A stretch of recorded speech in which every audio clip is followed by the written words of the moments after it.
찬송하겠습니다. 379장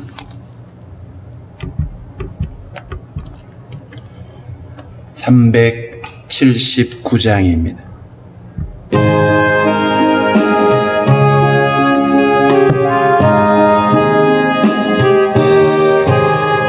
내가 갈 길 멀고 밤은 깊은데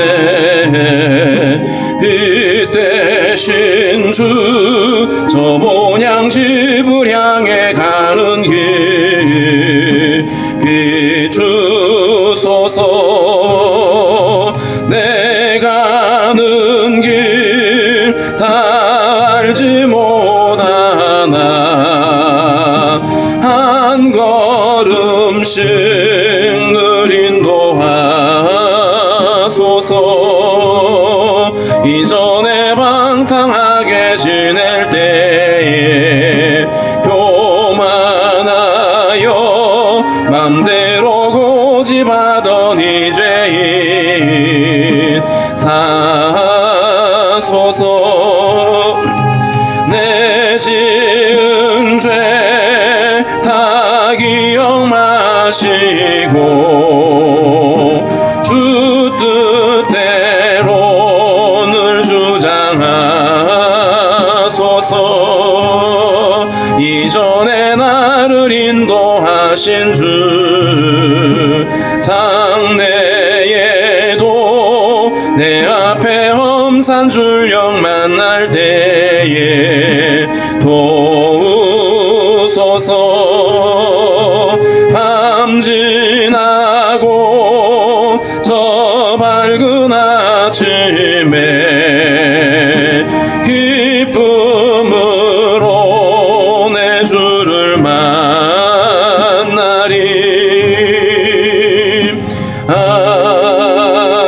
아멘.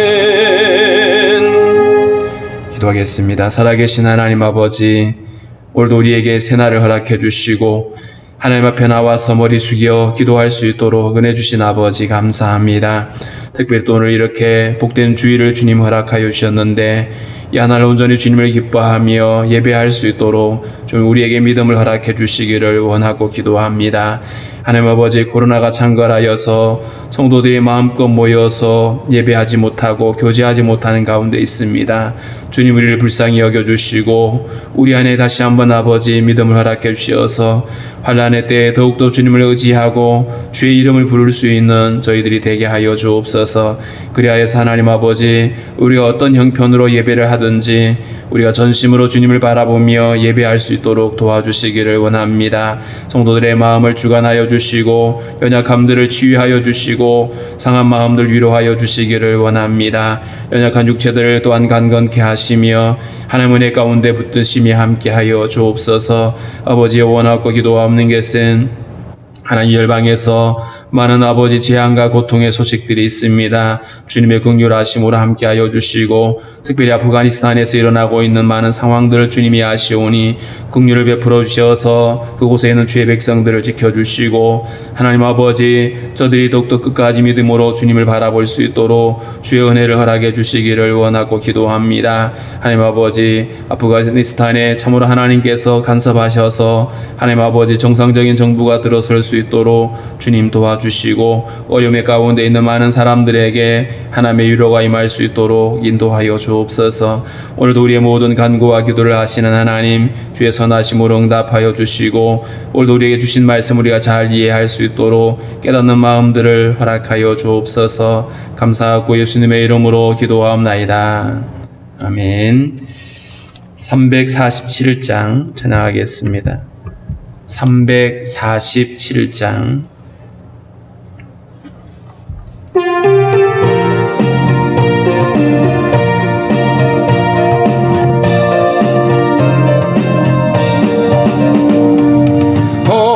허락하신 새 땅에 들어가려면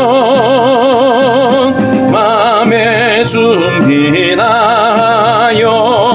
힘써 일하세.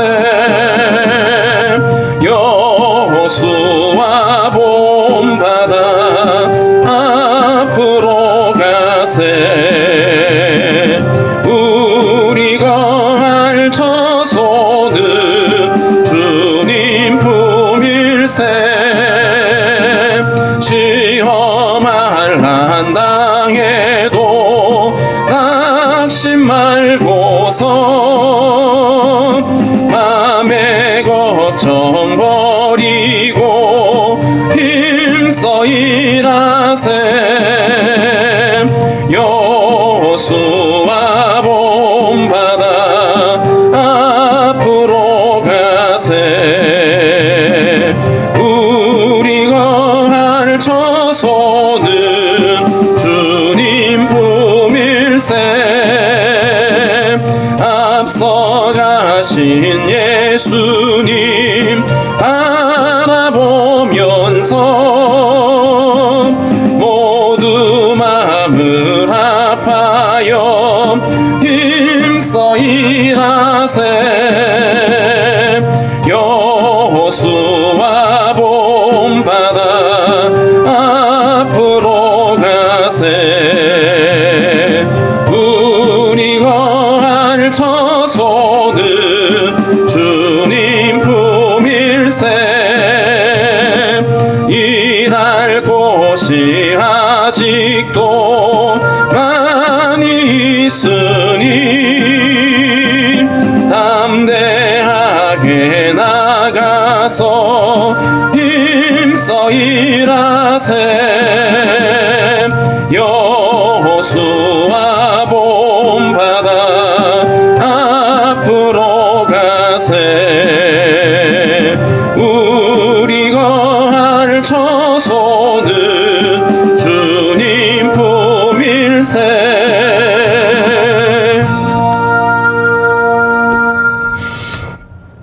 사도행전 24장 1절부터 함께 읽겠습니다.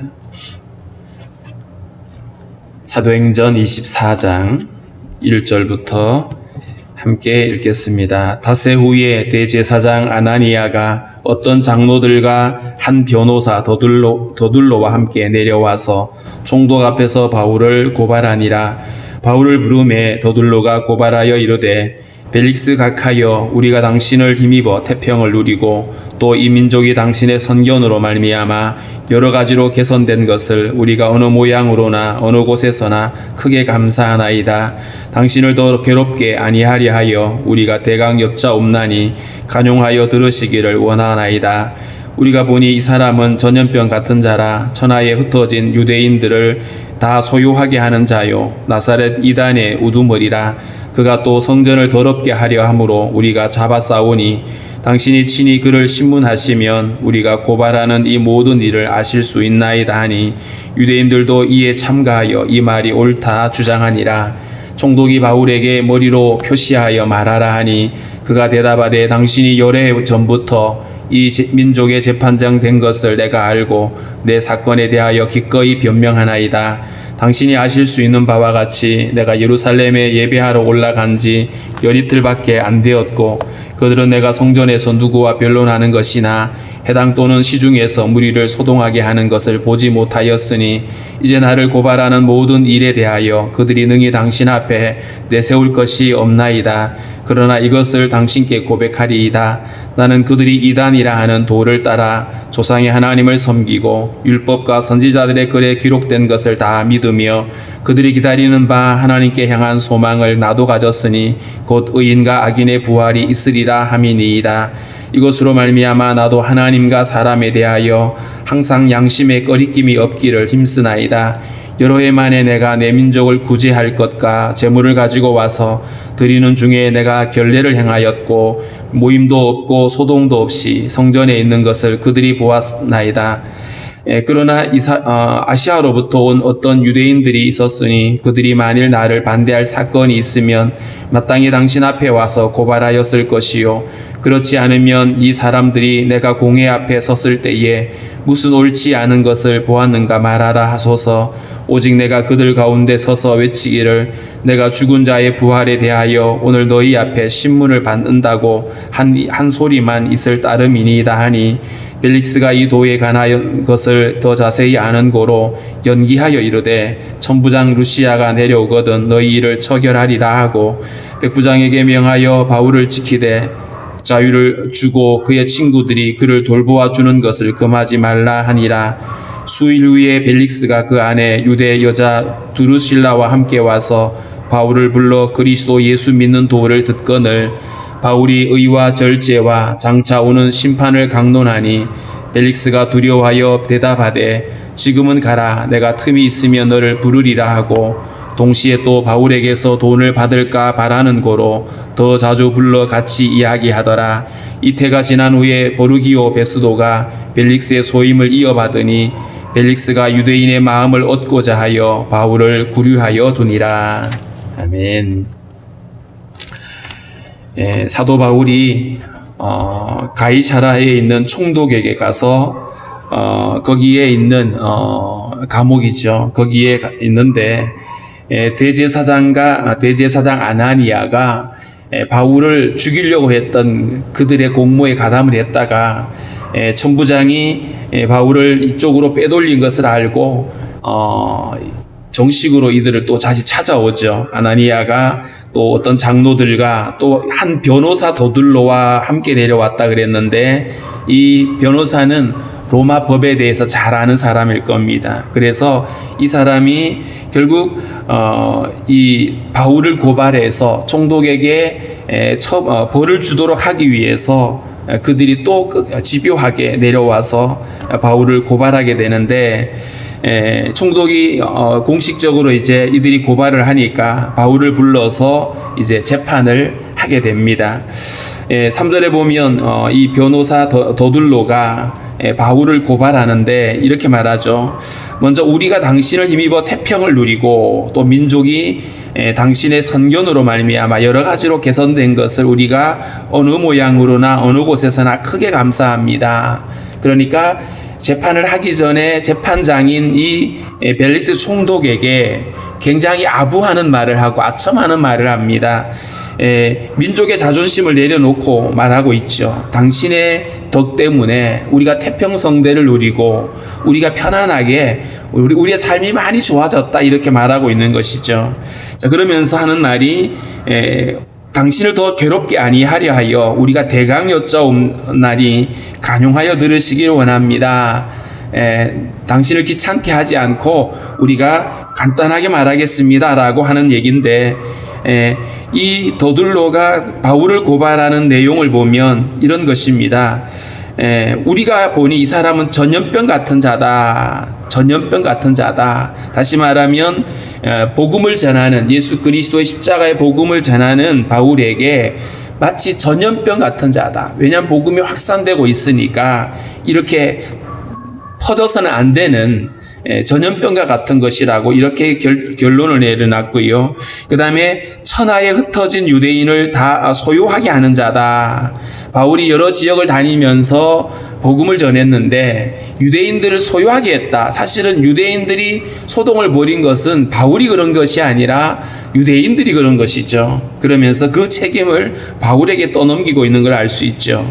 그 다음에 나사렛 이단의 우두머리다. 그러니까 예수님을 이단이라고 표현했고 그 이단의 우두머리라고 이렇게 주장을 하고요. 그 다음에 6절에 보면 그가 또 성전을 더럽게 하려 함으로 우리가 잡았습니다. 여기서는 성전을 더럽혔다는 얘기가 아니라 성전을 더럽히려고 했다 이렇게 말합니다. 그러니까 사실은 추측이죠.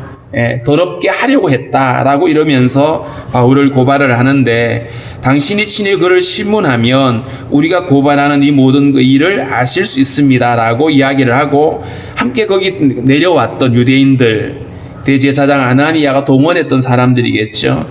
이들도 같이 참가하여 이 말이 옳다라고 주장을 했습니다. 그런데 이들이 이렇게 공모를 하고 바울을 고발을 하고 이렇게 했지만 사실은 일방적인 그들의 주장일 뿐이었습니다.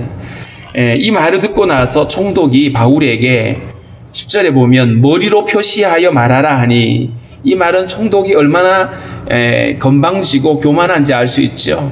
그냥 머리로 끄떡거리면서 이제 네가 말해봐라. 자, 이렇게 표시를 한 겁니다.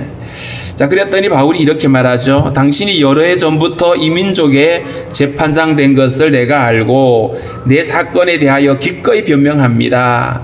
이 말은 벨릭스라고 하는 이 총독이 이 유대 지역의 총독으로서 온 지 한 7년 정도 됐습니다. 그러니까 이 유대 민족에 대한 여러 가지 뭐 종교나 이런 것들에 대해서 알고 있으니까 내가 당신한테 설명할 수 있는 것이 다행스럽다라고 이례적인 이런 인사를 하고 이제 자기가 얘기를 하죠. 그러면서 바울이 이들이 고발한 내용을 가지고 이것은 합당하지 않다라고 이야기를 하는데, 당신이 아실 수 있는 바와 같이 내가 예루살렘에 예배하러 올라간 지 열흘밖에 안 되었고, 그들은 내가 성전에서 누구와 변론하는 것이나 해당 또는 시중에서 무리를 소동하게 하는 것을 보지 못했습니다.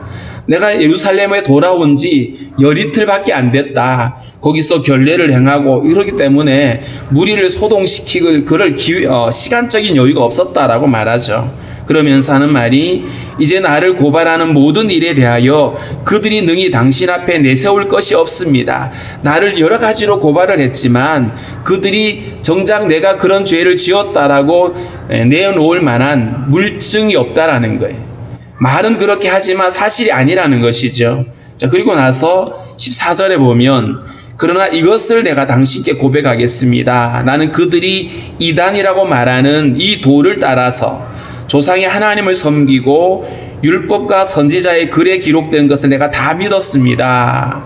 이 말은 유대인들이 믿어오고 있는 조상의 하나님을 나도 섬기고 그들이 귀하게 여기는 율법과 선지자들의 글을 내가 다 믿는다. 이들과 다를 바가 없다라고 얘기를 하고 있죠. 자, 그러면서 15절에는 그들이 기다리는 바 하나님께 향한 소망을 나도 가졌다. 그러니까 그들이 기다리는 하나님에 대한 소망, 메시아에 대한 소망을 나도 가졌다. 뿐만 아니라 말씀이 우리에게 가르치고 있는 것처럼 의인과 악인의 부활이 있을 것이라고 율법이 말하고 있는데 나 그거 믿는다. 이렇게 말하고 있습니다. 자, 그러면서 이렇게 말하죠. 이것으로 말미암아 나도 하나님과 사람에 대하여 항상 양심의 꺼리낌이 없기를 힘씁니다. 바울이 어디를 가든지 담대하게, 그 사람이 뭐 권력이 높든지 낮든지 상관없이 담대하게 말할 수 있는 근거가 어디 있냐 하면 양심의 꺼리낌이 없이 행동했기 때문인 거죠. 사람이 죄를 짓고 나면요, 누군가 앞에 서면 위축당하고 떨리게 되죠. 그런데 그가 죄를 짓지 않고 깨끗하기 때문에, 양심의 꺼리낌이 없기 때문에 담대하게 말할 수가 있었던 겁니다. 자, 그러면서 자기가 왜 예루살렘에 왔는지를 설명을 하는데, 여러 해 만에 내가 내 민족을 구제할 것과 재물을 가지고 와서 드리는 중에 내가 결례를 행하였고 모임도 없고 소동도 없이 성전에 있는 것을 그들이 보았습니다. 바울이 예루살렘에 올 때에 여러 지역에서 유대인들을 돕기 위한 구제 헌금을 가지고 왔죠. 그리고 성전에서 결례를 행하고 거기에서 하나님 앞에 그냥 예배하고 있는 상황이었는데, 거기서 누구를 가르치거나 누구에게 소동을 일으킨 적도 없었다. 다만 내가 성전에 있는 것을 그들이 보았을 뿐이다 라고 말했습니다. 뿐만 아니라 아시아로부터 온 어떤 유대인들, 이들은 사실은 바울을 막 이렇게 선동했던, 바울을 고발하고 유대인들을 선동했던 사람들이죠. 자, 그러면서 그들이 만일 나를 반대할 사건이 있으면 마땅히 당신에게 와서 고발하였을 겁니다. 그러니까 정식적으로 재판도 하지 않고 그저 무리를 선동해서 나를 이렇게 하고 있다라고 하는 얘기를 말하고 있습니다. 자, 그렇지 않으면 이 사람들이 내가 공회 앞에 섰을 때에 무슨 옳지 않은 것을 보았는가 말하라 하소서. 다른 어떤 내가 소동을 일으킨 적도 없고 문제를 일으킨 적도 없었고, 뿐만 아니라 공회로 모였을 때에도 내가 그들에게 무슨 잘못한 것도 없었다. 공회에서 모여서 재판받을 때 23장에 나와 있는 얘기죠. 거기서 내가 단지 이 말만 했다. 오직 내가 그들 가운데 서서 외치기를, 내가 죽은 자의 부활에 대하여 오늘 너희 앞에 신문을 받는다. 나 이 소리만 했다. 그렇게 이야기를 했더니 벨릭스가 듣고 나서 사도 바울이 지금 범죄했던 어떤 증거도 없고 말을 들어보니까 이들의 종교에 관련되어 있고 그렇기 때문에 재판을 휴정을 합니다. 벨릭스가 이 도에 관한 것을 더 자세히 아는 거로 연기하였다.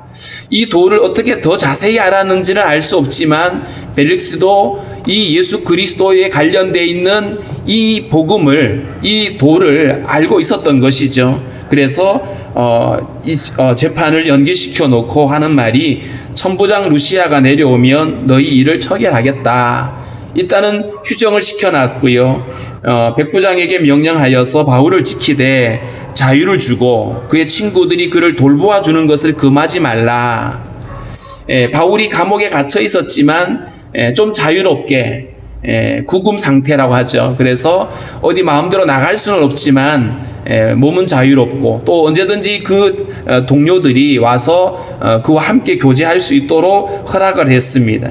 자, 그런 다음에 24절에 보면 수일 후에 벨릭스가 그의 아내 유대 여자 두루실라와 함께 와서 바울을 불러 그리스도 예수 믿는 도를 듣거늘. 여기서 벨릭스라고 하는 이 총독이 유대 여자 두루실라를 아내로 맞아들였는데 유대인이 좋아서가 아니고요. 이 두루실라가 굉장히 미녀였고, 그런데 이 벨릭스가 두루실라가 이미 다른 사람과 결혼을 했는데도 불구하고 그를 유혹해가지고 또 마술사를 시켜가지고 결국 자기 아내로 삼았어요. 그러니까 불륜이죠. 그래서 이 두 사람이 바울을 불러가지고 그 도에 대해서, 십자가 복음에 대해서 이제 들으려고, 설명을 들으려고 그들이 따로 이렇게 장소를 마련했는데, 이 자리에서 바울이 이 벨릭스에게 듣고 싶은 얘기 혹은 아첨하는 얘기를 하지 않고요. 바울이 의와 절제와 장차 오는 심판을 강론하니 벨릭스가 두려워했다, 이렇게 말했어요. 바울은 지금 이 총독 앞에 서서 복음을 전할 기회를 얻었는데 그에게 감추지 않고 인간의 죄가 뭔지, 그 인간의 죄를 어떻게 하면 의롭게 될 수 있는지 복음을 얘기하고요. 그 다음에 절제를 얘기했습니다.